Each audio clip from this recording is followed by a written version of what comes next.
দেখেন ছেলে বাজার থেকে কিনে আসছে একদম বড় বড় সাইজের দুইটা মাছের মুড়া। তো আজকে এই মুড়া দুইটা রান্না করব কালাইয়ের ডাল দিয়ে। শীতের দিন কালার ডাল দিয়ে কিন্তু মাছের মুড়া খাইতে খুবই ভালো লাগে। শেষ কাটা মাছটা মাখাই নিব হলুদ লবণ দিয়ে। এবার ডালটা সিদ্ধ বসাই।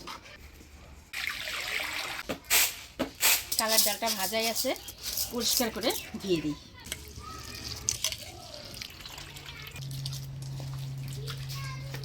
লবণ দিয়ে দিই,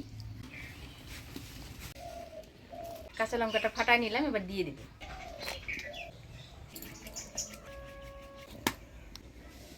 ডালটা সিদ্ধ হয়ে আসছে, এবার ডালটা নামায় মাছটা ভাইজে ফোড়ন দিব।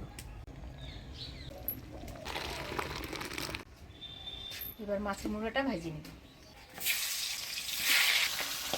ঢাকা দিয়ে দিয়ে ভালো করে ভাজিয়ে নিব।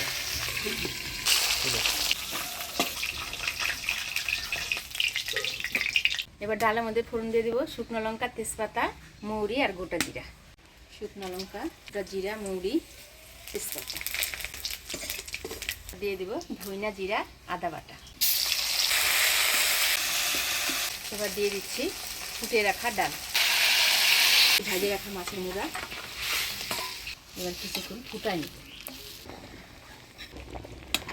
মাছের মুড়া দিয়ে মাসকলাইয়ের ডাল রান্না করে নিলাম, এবার নামিয়ে নিব। ডালটা একটু সেই সেল হয়েছে।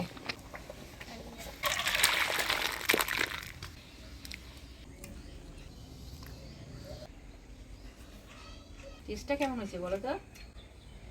দারুণ টেস্ট হয়েছে, মাসকলাইয়ের ডাল না, তার মধ্যে